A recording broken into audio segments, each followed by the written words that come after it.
ओम श्री हनुमते नमः। भक्ति यात्रा अंक 18 में आप सभी लोगों का स्वागत है। नवधा भक्ति के अंतर्गत आज हम लोग 8वीं भक्ति को समझने का प्रयास करेंगे, उसे अपने जीवन में उतारने की कोशिश करेंगे। बाबा गोस्वामी तुलसीदास महाराज ने श्री रामचरितमानस में 8वीं भक्ति के बारे में कहा कि 8वां जथा लाभ संतोषा, सपनेहु नहीं देखई पर दोषा। 8वां जथा लाभ संतोषा यानी कि 8वीं भक्ति हुई, जो कुछ मिल जाए उसी में संतोष करना और स्वप्न में भी पराये दोषों को नहीं देखना। यह एक बहुत बड़ा मंत्र है, यह जीवन मंत्र है। आप देखिए, यह हमारे सद्ग्रंथ श्री रामचरितमानस का सार है, गीता जी का मूल संदेश है। बस इसे थोड़ी सी सावधानी से समझना होगा। इस मंत्र को हमें अपने जीवन में उतारने से पहले इस मंत्र का जो मूल अर्थ है उस तक हमें पहुंचना होगा। इस पद में 2 बातें कही गई। पहली बात यह हुई कि जो कुछ लाभ प्राप्त हो जाए, जथा लाभ, तो जो कुछ प्राप्त हो जाए, जो कुछ लाभ प्राप्त हो जाए उसी में संतुष्ट रहना। फिर बाबा ने दूसरी बात कही कि सपनेहु नहीं देखई पर दोषा। दूसरों का दोष स्वप्न में भी मत देखो। अब साधारण रूप से देखिए तो ये दोनों बातें भिन्न भिन्न मालूम पड़ती हैं, एक दूसरे के विपरीत दिखती हैं, पर मूल रूप से, सूक्ष्म रूप से देखिए तो दोनों में कोई भेद नहीं है। अगर आप संतुष्ट हैं, तृप्त हैं, तो फिर परदोष देखने की इच्छा ही नहीं होगी। और इसके विपरीत जो स्वप्न में भी परदोष नहीं देखता है, वह निश्चित रूप से संतोषी भाव का व्यक्ति होगा। अब एक प्रश्न और यहां खड़ा होता है कि जब दोनों बातें एक ही हैं तो बाबा ने फिर अलग अलग क्यों कही? तो संत महात्मा की बातें देखिए विलक्षण होती हैं। हमारे सदग्रंथों में इस तरह की बातें आप बहुतायत में पाएंगे। ईशावास्योपनिषद का पहला ही मंत्र है तेन तक्तेन भुंजिता, यानी त्याग पूर्वक भोग करो। त्याग और भोग दोनों विपरीत शब्द हैं, पर उपनिषद का यह वचन अटपटा है। उपनिषद का ऋषि कह रहा है कि जिन्होंने त्यागा उन्होंने ही भोगा, या फिर जिन्होंने भोगा वे वही हैं जिन्होंने त्यागा।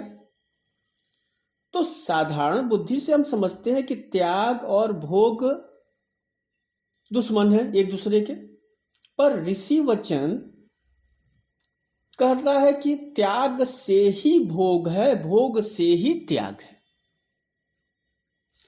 तो इस तरह की बातें जब सामने आए तो विद्वान जन बताते हैं, संत बताते हैं कि एक सुलभ रास्ता यह होता है कि हम दोनों को एक दूसरे की सीमा मान लें। मतलब कि जथा लाभ, अगर संतोष हमारे पास, संतोष भाव ऐसा हो कि स्वप्न में भी हम परदोष न दिखें, यानी कि संतोष भाव की सीमा हुई परदोष न देखना। अतः संत शिरोमणि गोस्वामी तुलसीदास महाराज संतोषा परदोषा नहीं देखने में भेद न मानते हुए उसे एक ही मंजिल तक पहुंचने के दो मार्ग बता रहे हैं, और इसी भाव में हमें इस पद को लेना है। संतोष शब्द की हम संकुचित व्याख्या करते हैं। आप ध्यान दीजिए, अक्सर हम लोग संतोष को निर्धनता की नियति स्वीकारने की कला समझते हैं। ये गरीबी में हम इस शब्द का प्रयोग करते हैं।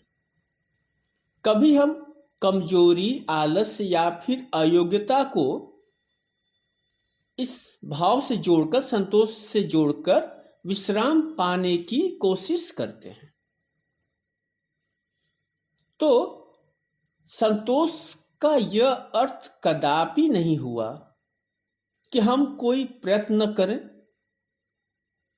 संतोष शब्द का सही अर्थ गीता जी के 2वें अध्याय मिलता है। आपको याद होगा कि गीता में कर्म की 3 वृत्तियां बतलाई गई। एक, हम जो भी कर्म करेंगे उसका फल अवश्य प्राप्त करेंगे क्योंकि हमारा फल पर अधिकार है, ये राजसी वृत्ति हुई। दूसरी वृत्ति यह हुई कि हम वैसा कर्म ही नहीं करेंगे जिसका फल हमें न मिलने वाला हो, यानी इमली का पेड़ हम नहीं लगाएंगे क्योंकि 30 साल बाद फल की आशा कौन करे। तो हम वैसा कर्म नहीं करेंगे जिसमें फल संदिग्ध हो। गीता में कर्म की एक तीसरी वृत्ति कही गई जिसे अपनाने के लिए कहा गया कि कर्म तो अवश्य करेंगे क्योंकि उस पर मेरा अधिकार है, पर फल में अपना अधिकार नहीं मानेंगे। कर्मणाधिकारस्तु मा फलेषु कदाचन, यानी कि कर्म ही कर्म फल भी है। कर्म फल पर हमारा कोई अधिकार नहीं है। जो हम कर्म कर रहे हैं वही हमारे लिए कर्म फल है, और यह निष्काम कर्म किसी और फल की ओर क्यों देखे। तो और फल में फिर से फल नहीं लगता, तो हमारा कर्म ही हमारा फल है, तो उसका फिर फल कहां से मिलेगा। तो ये यथा लाभ संतोषा की उत्पत्ति निष्काम कर्म से होती है। यहां कर्म तो खूब होगा लेकिन उससे मन जुड़ा रहेगा और फिर विकर्म होकर अकर्म बन जाएगा। अब जब कुछ श्रम होने का भाव नहीं होगा तो कर्ता कौन? तो कर्तापन के अभिमान का त्याग स्वतः हो जाएगा। अभिमान शून्यता आएगी और उसी भाव का आंगन है दूसरों का दोष वर्णन न करना। दोष गिनाने के लिए 2 का होना आवश्यक है। अगर 2 न रहे मतलब कि 2 की स्थिति आवश्यक है। जब याद रखें, जब मैं रहेगा तो तू भी रहेगा और वे भी रहेंगे, लेकिन अगर मैं का लोप हो जाए तो न तुम बचेगा न वे बचेगा, वे की स्थिति आएगी ही नहीं। गोस्वामी तुलसीदास महाराज ने इसी भाव को थोड़ा विस्तार दिया है विनय पत्रिका में। बड़ा प्यारा पद है कि कबहू कहो यह रहनी रहूंगो, श्री रघुनाथ कृपालु कृपाते संत स्वभाव गहोंगो, जथा लाभ संतोष सदा काहू सु कछु न चाहोंगो, परहित निरत निरंतर मन क्रम वचन नेब निभाओंगो, परुष वचन अति दुसह श्रवण सुनि तेहि पावक न दहोंगो, विगत मान सम शीतल मन पर गुण नहीं दोष कहूंगो। यानी कि यहां संत स्वभाव पाने के लिए क्या क्या प्रयत्न करना होगा, बाबा इसी के बारे में लिख रहे हैं।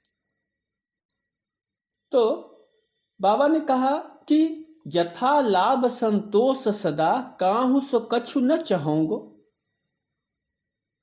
यानी कि जो कुछ मिल जाए सदा उसी में संतुष्ट रहूंगा, किसी से काहू सो कछु न चाहूंगो, मतलब किसी से, चाहे वो मनुष्य हो या देवता, कभी कुछ चाहूंगा नहीं। परहित निरत निरंतर मन क्रम वचन नेब निभाऊंगो।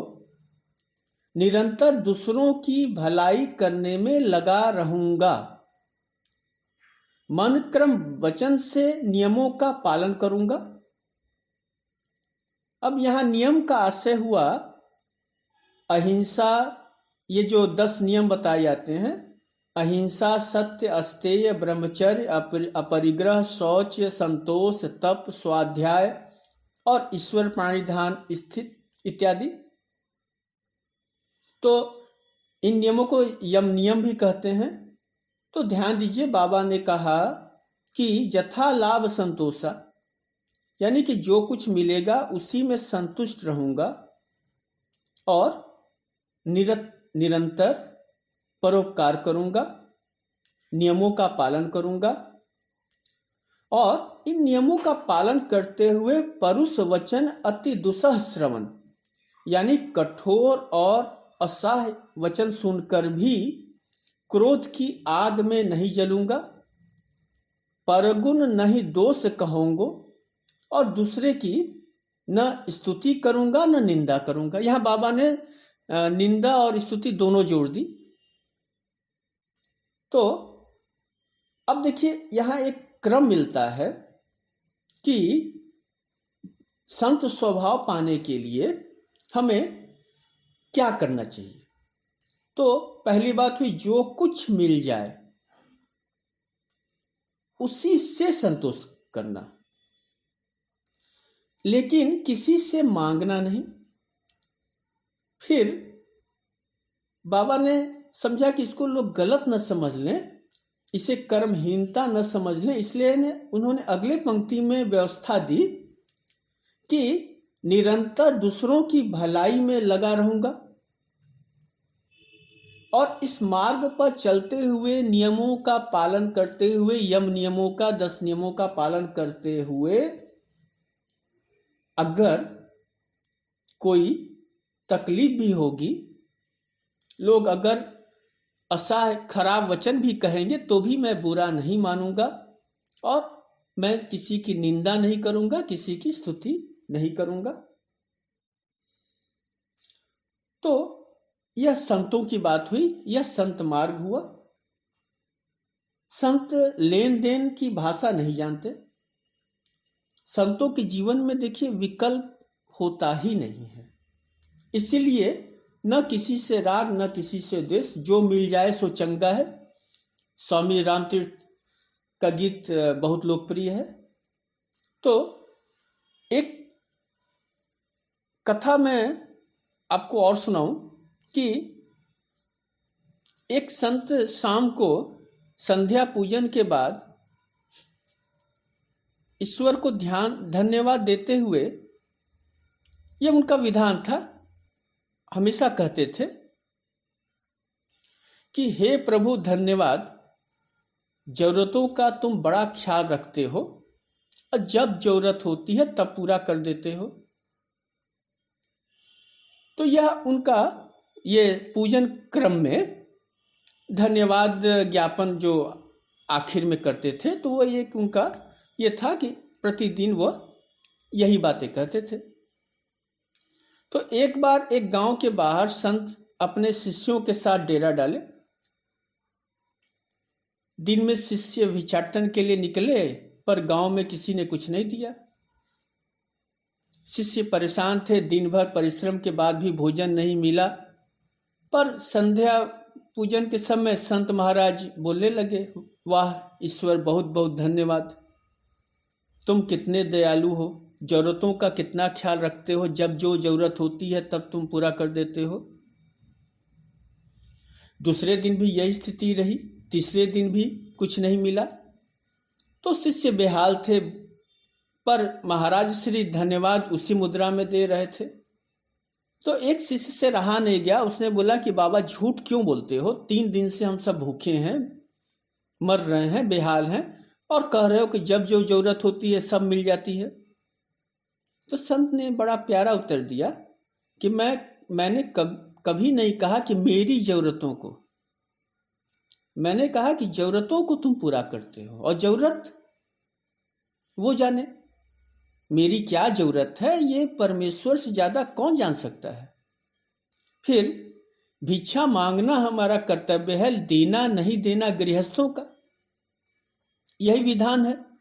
तो हम अपना काम तो कर ही रहे हैं, और उस ईश्वर ने निर्णय जब लिया है कि हम भूखे रहें तो स्वीकार है, और यही क्या कम मदद है।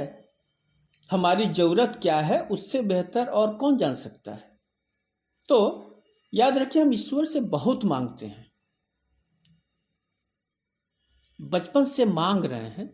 आप जरा एक लिस्ट बना कर देखिए कि आपने अब तक क्या क्या मांगा, और अगर सब कुछ मिल गया होता तो आप कहाँ होते।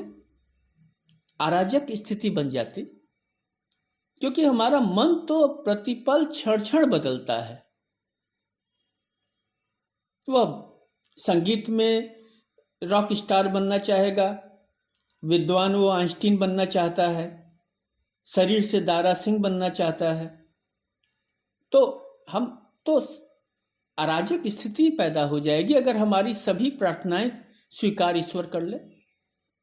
अतः हमारी जरूरतों का ख्याल ईश्वर रखता है, और पदार्थ पात्र के अनुसार मिलता है, ध्यान रखिए। इसीलिए यथा लाभ संतोष एक पावन प्रवृत्ति है। यह हमें लोभ से बचाता है। लोभ न हो तो क्रोध नहीं होगा, क्रोध नहीं होगा तो हमारा कौन मित्र कौन शत्रु, सब सम। फिर किसकी निंदा किसकी स्तुति।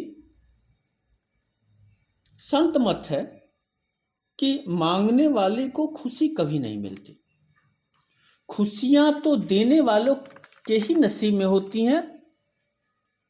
आज तक एक भी दानी, एक आध अपवाद छोड़ दीजिए, तो कभी भिखारी नहीं बना, लेकिन भोग करने वाले राजा महाराजा रंक होते हुए दिखे हैं। मनोविज्ञान कहता है कि जब हम सही नहीं कर रहे होते हैं तो हम अपने को सही ठहराने की कोशिश करते हैं, दूसरों को दोषी ठहराते हैं, तो निंदा भाव हमारे असत्य होने का प्रमाण होता है। बाबा ने 8वीं भक्ति में हमें सजग किया कि यथा लाभ संतोषा में रमण करो, और स्वप्न में भी दूसरों के दोषों को मत देखो। स्वप्न मतलब अवचेतन, तो चेतन अवस्था अवचेतन किसी भी स्थिति में दूसरों की बुराई मत करो। यह तभी संभव होगा जब यथा लाभ संतोषा की स्थिति हमारे मन में हो। तो अंतर मन की यही शुद्धि हमें संत मार्ग की ओर ले जाएगी, और यही 8वीं भक्ति है। तो आज की बात समाप्त करूं, इससे पूर्व कबीर साहब का एक पद सुनाता हूं जो इसी भाव का है। मन लागो मेरो यार फकीरी में, जो सुख पायो राम भजन में, सो सुख नाही अमीरी में। भला बुरा सबकी सुन लीजिए, कर गुजरान गरीबी में। प्रेम नगर में रहनी हमारी, भली बनी आई सबूरी में। मैं इन्हीं 2 लाइनों को और आपका ध्यान खींचना चाह रहा था कि सबकी सुन लीजिए, कोई भी भला कहे बुरा कह ले। कर गुजरान गरीबी में, गरीबी का यहाँ आशय वो आर्थिक गरीबी से नहीं है, खालीपन से है कि दोनों से हमने झोली अपनी नहीं भरी। न किसी ने प्रशंसा की तो अपनी झोली भरी, न किसी ने निंदा की तो अपनी झोली भरी। प्रेम नगर में रहनी हमारी, यह संसार जो है प्रेम नगर है, क्योंकि उस परमात्मा के, उस परम पिता का की यह भूमि है। तो प्रेम नगर में रहनी हमारी, भली बनी आई सबूरी में, हाथ में कूरी बगल में सोटा, चारों दिशी जागीरी में। अब संतों के पास, साधुओं के पास क्या होता है? कूरी और लोटा, सोटा। लेकिन चारों दिशी जागीरी में, चारों दिशाएं जो है उनकी जागीरदारी है। जिधर मन हुआ उधर बढ़ गए। और जो स्वामी है, तथाकथित जो मालिक है, उनका एक मालिकाना हक निश्चित होता है कि 800 स्क्वायर फीट में हमारा फ्लैट है, तो हम मालिक 800 स्क्वायर फीट के हुए। लेकिन अगर हमारे पास कोई भूमि नहीं है तो सरकारी भूमि, पार्क वगैरह सब कुछ मेरा है, सब जगह मेरा भ्रमण है। तो चारों दिशा जागीरी में, आखिर यह तन खाक मिलेगा कहाँ फिरत मगरूरी में, कह कबीर सुनो भाई साधु साहब मिले सबूरी में। तो परमात्मा सबूरी, सब्र में, संतोष में ही मिलेगा। तो आज बस इतना ही। आपका दिन शुभ हो। नमस्कार।